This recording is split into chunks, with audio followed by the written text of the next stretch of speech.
is up, guys? Welcome to today's Locals episode. My name is Jen if you guys are new here, and today we have a special event because thank you, Kenny. We have a Crystal Beach structure release celebration event, so you guys can actually use the cards in here for today's Locals. I know there's ashes, D-shifters, bells, and cosmic cyclones in here, so it's actually pretty insane. And yeah, let's see how I do in today's Locals and see if your girl can top today. Zooms my camera thing.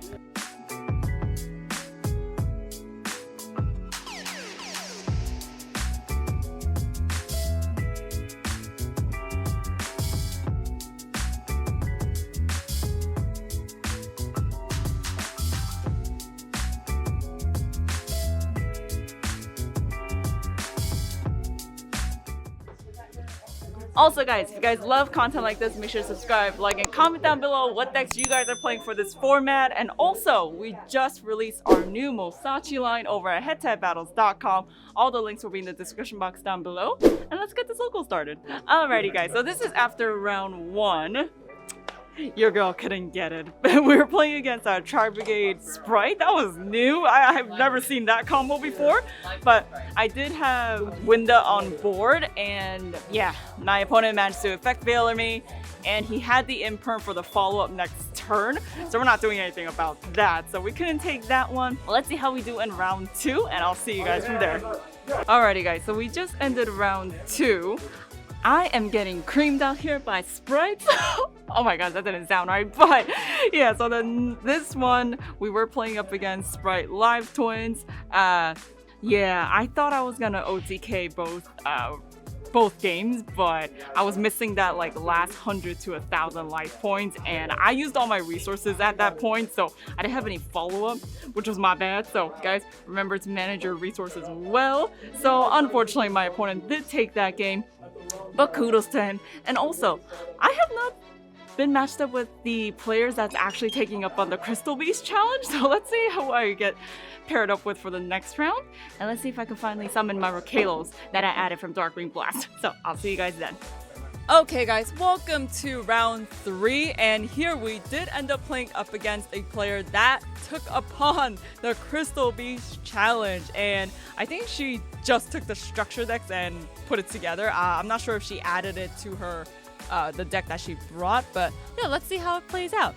So I do go first, and I do draw one of the instant fusion. I get my Kakelos out. The Kakelos, I end up milling or dumping the Merly. Here, I should have went the route, you know, where I target Kakelos, get the Merly back, and you know, I mill 8 altogether, but I got greedy. I wanted to summon my Rakelos, so I did summon I ended up going the Rakelos route.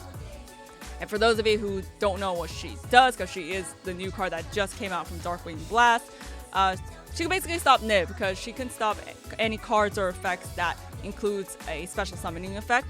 So that's really good. And then you also send a card from deck to graveyard, I believe.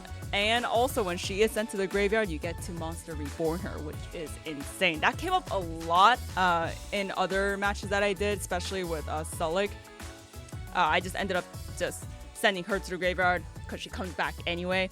Yeah, so that worked out really well. And yeah, here my opponent didn't really have too much resources to work with. She couldn't go into her extra deck. So here I get all my big bodies out. I get the Kaleido Heart. And then with the Kaleido Heart, I do shuffle back. What do I shuffle back here? I do shuffle back the Pegasus here with the Kaleido Heart. Then I have those 2 set. Oh yeah, that was the Sulik. That was the Sulik. That was set. But yeah, for Crystal Beast, guys, for those of you wondering why the monsters are in the spell and trap zone, so once it goes into battle, you can actually move them back into the spell and trap zones, and they'll just act as continuous spells. And yeah, and you can destroy them with because I drew the Harpy's Feather later, and I was confused. Like, are these treated as spells or traps? And it was. So that was that. And here I go into Winda just in case if she has any follow for next turn, if she has anything to stop here, because this is instant OTK. But unfortunately she didn't, and I do end up taking game 1. So for game 2, I didn't know exactly what to side in. I was thinking, should I side in some Drolls? Because she did add quite a bit, but I don't know if that would help as much, and I wasn't too sure like what was in her extra deck, so I don't know. Even if I added in D-Barrier, like do I call Fusions, do I call this? Because I don't really know like what all the Crystal Beast monsters were. So I just kind of went in as is, and she ended up going first, and that is Rainbow Bridge, and you just get to add one card. One sentence, guys. That is what Yu-Gi-Oh! Should be. I wish a lot of the cards were like that, but unfortunately it is not. Then I think she ended up adding the spell or trap. I forgot what that name was. But excuse me, but here she got the Pegasus out. And I didn't have anything to negate the Pegasus effect. The game after this, actually, the player was playing Crystal Beast Tears. He added the Crystal Beast cards to his own tier deck, and that was really interesting. But I also ended up taking that one as well because I just had more resources than he did. And for that game, I do believe I chained the Hoffness to the Pegasus. And yeah, that just gave me so much because I milled so many good cards. Even in this game, at one point, I milled Rhino Heart, Merly, and Squamata. Oh my gosh, I think that was the best mills I've ever had ever since playing this deck. But yes, so again, I get the Instant Fusion. I go into Kalos, and here I didn't have any other tier cards. Yeah, my hand was just Forbidden Droplet, Super Poly, and Tsuchinoko. And here I just normaled the Squamata just to get that extra life point damage. And here I wanted to go into Curious, so I was praying that she didn't snipe the Tsuchinoko, which she didn't, but it comes back anyway, even if you do discard it. So here I do go into Curious. That was like the second time I ever like special summon Curious, like ever since I was putting it in this deck. But yeah, that's why I was reading it to myself just in case I don't make any mistakes with it. And here again with Kalos and Merly, I go into Rook Kalos. Now guys, if you guys don't know what Kalos does, she basically stops Nib or any card or effect that includes a special summoning effect. And here, I also drew a Duster, so I just wiped out the back row. And I believe I just kind of OTK her here too, because Kalos is a 3,000 beater, and Curious, I believe, is 2,400. So yeah, not much she can do here. So she did end up scooping pretty fast. Yeah, because she just couldn't get into her extra deck. She wasn't drawing her resources. None of the Crystal Beast cards. So yeah, that was it. Okay guys, so we just ended round 3. We're gonna go into round 4. Today is a 5-round locals, and Yu-Gi-Oh! Took round 3. As you guys saw in the footage, we didn't go against a Crystal Beast player. There's actually a lot of players actually going that challenge, so I am super excited to see that. I think we might run into another player for round 4, but let's see what happens. But yeah, that dragon, my opponent Gabby was showing me that the fusion dragon that she can go into, and it gains like 7,000 whatever attack. Unfortunately, she couldn't go into it today, but yeah, that's a beast if you can actually get it out. And I think some players are actually putting in their creative text in it. I think some of them were playing tiers with Crystal Beast, so let's see how that plays out. I am super excited to go into round 4. So I'll see you guys then. Alrighty guys, so we just ended round 4, and we actually did end up going up against a player who actually put in the Crystal Beast cards with his tier deck, but we did end up taking that. I just had more resources than my opponent did, so that is what happened. I finally played my Rokalis. Rokalis is actually pretty insane. I just love the fact she also has that graveyard effect where she can come back, which was just insane, like in conjunction with Tulum Solik. Yeah, so, and definitely guys, if you guys are going up against a mirror match, side out the meta noise because they can still fusion summon with the face down. So remember that guys, and I think we're gonna go to round 5 very soon, and I'm gonna get you the feature match for it and the deck profile, so I'll see you guys when we get there. Alright boys, shaky cam footage, what do you know? No, so we are in the feature match. I'm not really entirely sure what they're playing, so it's going to be a live reaction. But it looks like we have Sword Soul Tenyis. He's going to go into the Monk line with Adhara and Vishuddha. Probably go into a Boxia here, right? No, Yazi, Boxia, oh, they all look the same to me. Anyway, so we're going to go to a Shao Feng with the Dark and a Light, and then we're going to go to the Moye line, summoning a token, getting us a Chi Xiao, hopefully grabbing us a Long Yuan. Now, I'm assuming he's going to go Long Yuan effect here for the token and go into Sinister. Wow, he went into Sinister which is interesting. I'm assuming, I mean, it's pretty good up against the Sprite matchup, so I can see that being pretty decent. And I'm assuming that's why Xiaofeng's on the field as well. But it looks like our opponent has a full grip of spell cards. Flashing Fire to destroy the Sinister Sovereign. Banish 2 off the top. He's going to be, wow. So he's going to summon Jarek. Interesting. Then he's going to go Destruction into a Huggins. And he has a Sprite Jet. Okay, so he has Sprite Jet effect. Sprite Jet will grab him. Sprite Double Cross. Holy cow. He's going to go into a gigantic Sprite. Activates, gets met with an Ash, set 3, and pass. Now our opponent on the clap bag is going to go off with an Emergence. Grabbing a Moye. Going to go Moye effect reveal. Summon a token. Get met with another Flashing Fire to destroy the token. Can you do that? I mean, I guess it was special summon, so yeah, I guess why not? But it looks like they're at a standstill for some reason. Oh, okay. Wait, how is he getting back? How is he doing this? Oh, he passed back. Duh. He passed back Gigantic Sprite. Yeah. My bad. He's going to make an Omnimaru Sweeper. No, never mind. He decided to go Elf. Elf didn't summon back anything. He'll set another card and pass back. He can't go Battle Phase because the Runic card is duh. Anyway, so our opponent will go Link 2 into his Shaman. I'm assuming he's going to go attempt for a Shaman effect. He won't.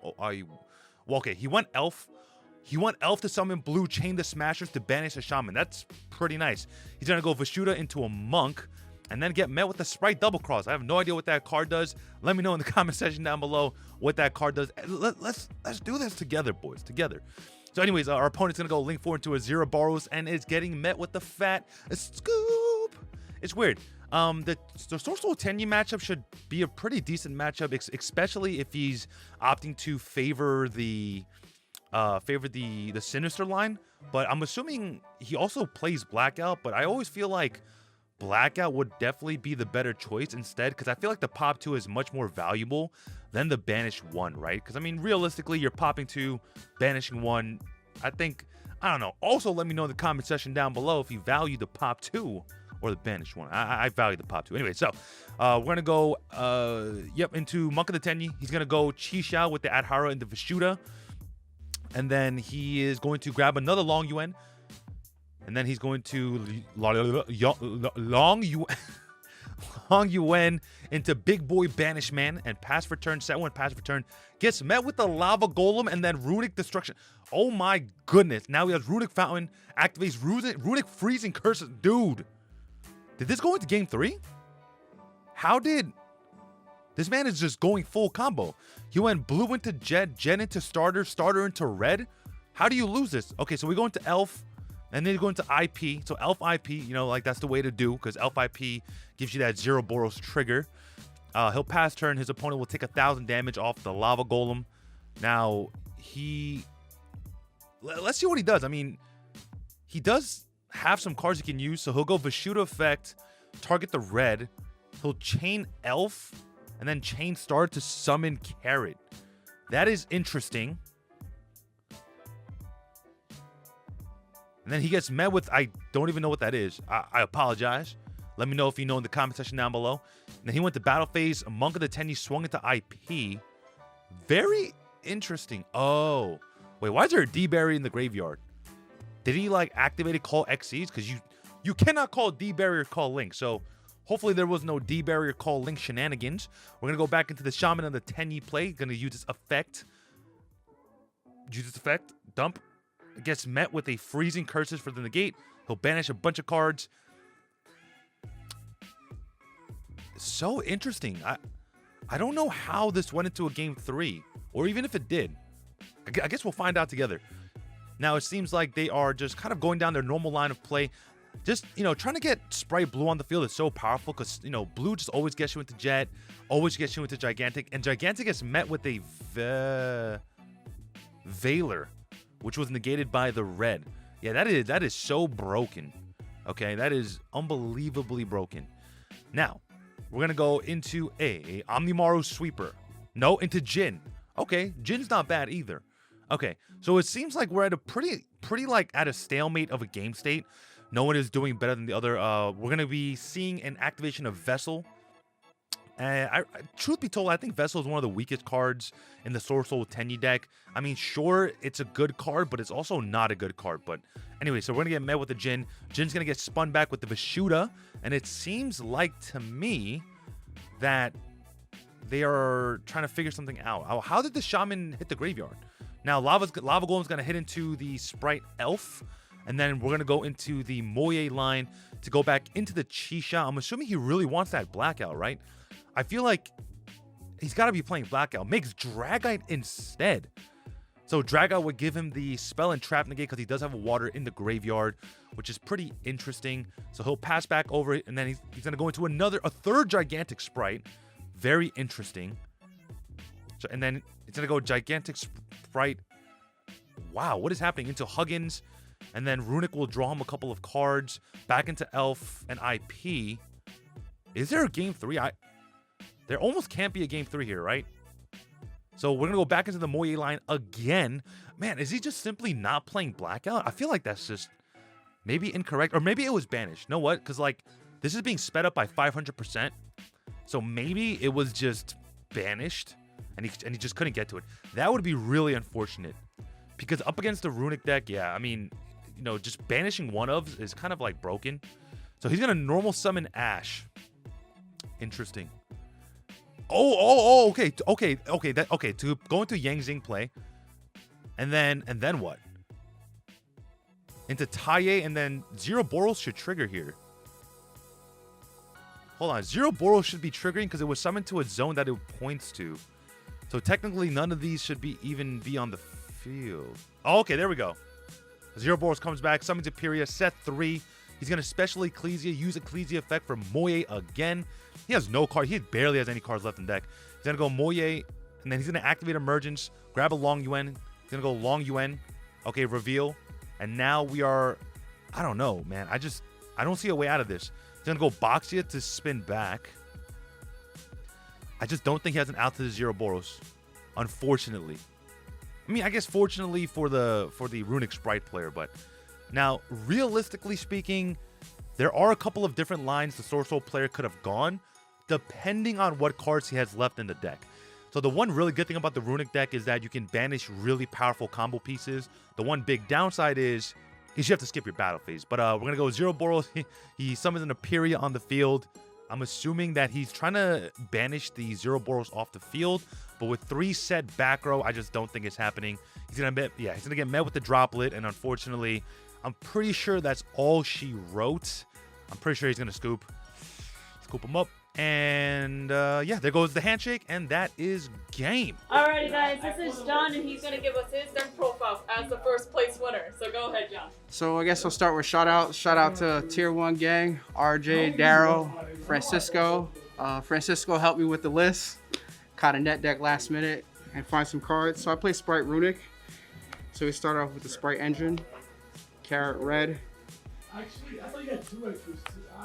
3 blue. 3 jet. Starter.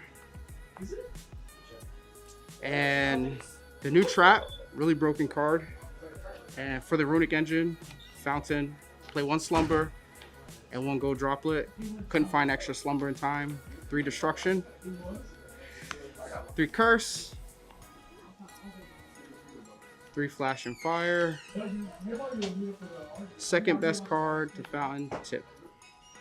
Some utility cards to summon off Gigantic, Scissors, Capshell, Hyperia, and another Hyperia. Main deck Lava Golem.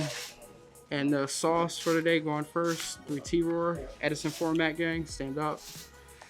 And 2 talents for 2 last cards. On to the side deck. The spice for today, game 3, when I go second or first. When I go first, when I go second, 2 Droplet, couldn't fit the third, and 3 girls. Onto the side deck. Oop. 1 dark, elf,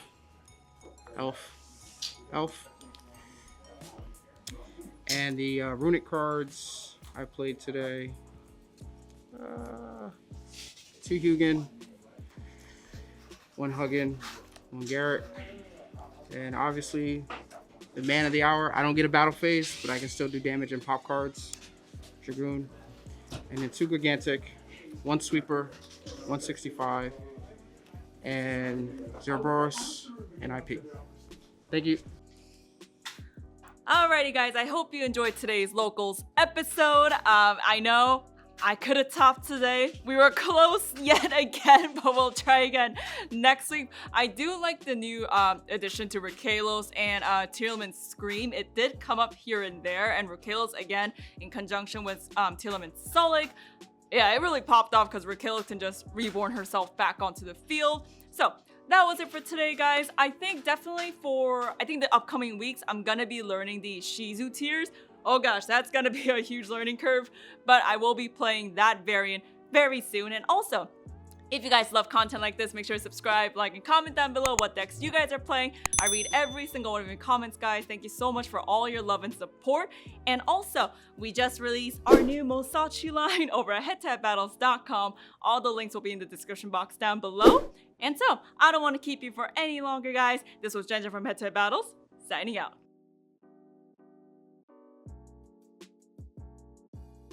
What's up, guys? If you haven't subscribed, make sure to click that button right there in the middle. Also, if you haven't watched that video that YouTube is recommending you, it's probably crazy, alright? Go watch it. This is Susu from HeadtoHead Battles, Ginger from HeadtoHead Battles, signing out.